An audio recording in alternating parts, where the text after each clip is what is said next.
आपण थोडंसं दिल्लीमध्ये जाऊया। दिल्लीत पंतप्रधान नरेंद्र मोदींनी आज एनडीएच्या 45 खासदारांसोबत चर्चा केली। त्यात एनसीपीआयचे म्हणजे तृणमूलचे बंडखोर खासदार होते। त्यांच्यासोबत उद्धव ठाकरेंची साथ सोडून शिवसेनेमध्ये सहभागी झालेल्या 6 खासदारांचाही समावेश होता। सोबतच अजित पवारांच्या राष्ट्रवादीचे 2 खासदार, उपेंद्र कुशवाह यांच्यासह इतर पक्षांच्या खासदारांचाही सहभाग होता। याच बैठकीनंतर पंतप्रधान नरेंद्र मोदींच्या भेटीला पोहोचले शिवसेनेचे मुख्य नेते आणि महाराष्ट्राचे उपमुख्यमंत्री एकनाथ शिंदे। खरतर कालच ते आपल्या गावी दरे इथे 3 दिवसांच्या दौऱ्यासाठी गेले होते, पण आज सकाळीच त्यांनी दिल्ली गाठल्यामुळे अनेकांच्या भुवया उंचावल्या। कारण आजच्या बैठकीत त्यांच्यासोबत 13 खासदार सुद्धा सहभागी झाले। ही बैठक जवळपास तासभर चालली। आज सदिच्छा भेट होती। अधिवेशन कालावधीत खासदारांना भेटायला येत असतो, आज मोदींनी वेळ दिला त्यामुळे त्यांनाही भेटलो असं म्हणत शिंदेंनी तासभर चाललेल्या बैठकीचं त्यांच्या शब्दात विश्लेषण केलं।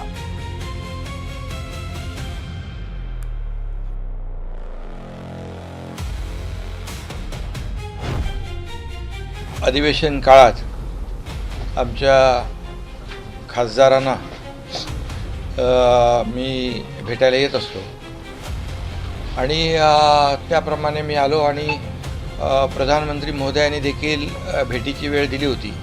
विकासाचे काही विषय, इतरही काही विषय याच्यावर अतिशय मनमोकळेपणाने चर्चाही झाली, गप्पाही झाल्या। कुठल्याही जी बिलं असतात, काही विषय असतात, या संदर्भामध्ये एनडीए म्हणून ते मोदीजी नेहमी चर्चा करत असतात आणि त्याचाच एक भाग म्हणून आजची भेट होती। तर एकनाथ शिंदेंना भेटण्याआधी मोदींनी खासदारांच्या बैठकीत नेमका कोणता कानमंत्र दिला तो ग्राफिक्सच्या माध्यमातून पाहूया। मोदी म्हणाले की मतदारसंघातल्या विकास कामांना अधिक गती द्या। विकास कामांसाठी थेट पीएमओ सोबत संपर्क साधा। गरीब, मजूर, शेतकऱ्यांशी संवाद ठेवा, त्यांच्या समस्या जाणून घ्या। आरोग्याची काळजी घ्या, सदैव सज्ज रहा आणि अद्ययावत रहा।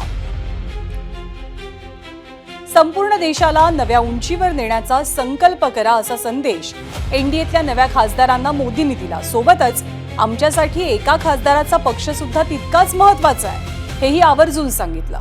एनडीए अधिक बळकट करून देशाच्या विकासाला गती द्या असं आवाहन सुद्धा केलं।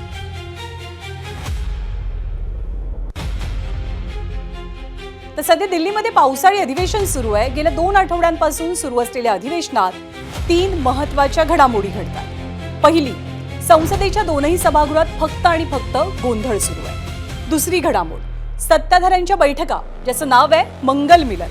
तर तिसरी घडामोड, विरोधकांच्या बैठका आणि संसदेसमोर होणारी आंदोलनं। अधिवेशन सुरू झाल्यापासून आजपर्यंत कामकाजाचे एकूण 14 दिवस झाले। या 14 दिवसांमध्ये लोकसभेत फक्त 14 तास 54 मिनिटं कामकाज पार पडलंय। गेल्या 2 आठवड्यात जितका वेळ लोकसभा सुरू राहणं अपेक्षित होतं किंवा जितका वेळ लोकसभेचं कामकाज सुरू असणं अपेक्षित होतं त्यापैकी केवळ 19% कामकाज पार पडलं। राजकीय गोंधळामुळे, गदारोळामुळे तब्बल 81% कामकाज होऊच शकलेलं नाहीये हे आपल्या देशाचं दुर्दैव म्हणावं लागेल। बरं, सुरुवातीला संसदेमध्ये विद्यार्थी आंदोलनावरनं गोंधळ झाला, तर आता विद्यार्थ्यांवरच्या लाठीचार्जच्या मुद्द्यावरनं कामकाज बंद आहे।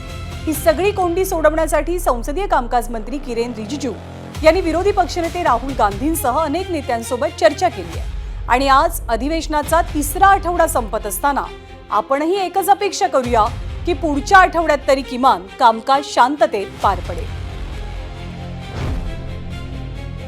देखिए, डिलिमिटेशन, वुमेन रिजर्वेशन बहुत महत्वपूर्ण मुद्दे हैं।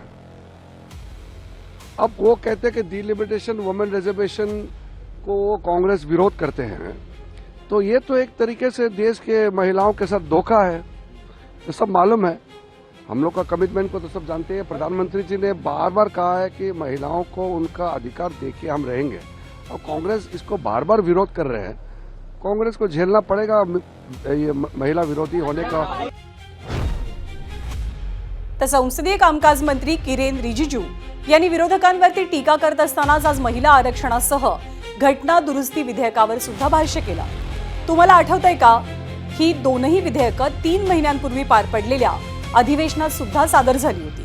मात्र सत्ताधाऱ्यांकडे 2/3 मतं नसल्यामुळे दोनही विधेयकं लोकसभेत नामंजूर झाली. मग 3 महिन्यात असं नेमकं काय घडलं की दिल्लीतील राजकीय वर्तुळात या विधेयकावरनं चर्चा सुरू झाली आहे? पाहूया याविषयीचा विशेष रिपोर्ट. घटना दुरुस्ती विधेयक पुन्हा संसदेत येणार.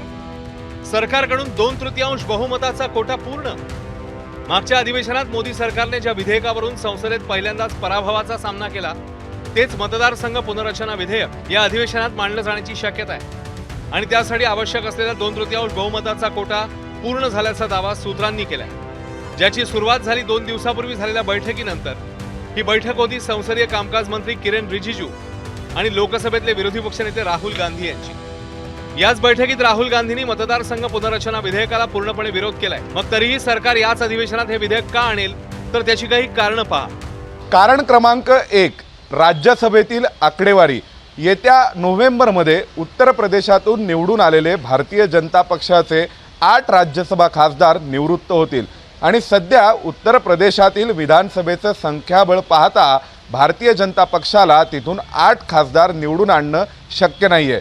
त्यामुळे फ्लोअर मॅनेजमेंटचाही भाजपला या घटनादुरुस्तीच्या दृष्टीने विचार करावा लागणार आहे. यासह लोकसभेत बदललेलं गणितही सरकारच्या बाजूने आहे. आज लोकसभेत एनडीएचे 318 खासदार आहेत. त्यात भाजपचे 240, एनसीपीआय 20, ज्याच्यात तृणमूलचे बंडखोर आहेत, तेलुगू देसम 16, शिवसेना 13, जदयू 12, लोजपा 5, इतर 12, एकूण आकडा होतो 318. याशिवाय तेलंगणामधील वायएसआर काँग्रेसच्या 4 खासदारांनीही मतदारसंघ पुनर्रचना विधेयकाला पाठिंबा दिला होता. म्हणजे सध्या सरकारकडे 322 खासदारांचं पाठबळ आहे. दुसरीकडे विरोधकांच्या इंडिया आघाडीचं संख्याबळ कमी झालंय.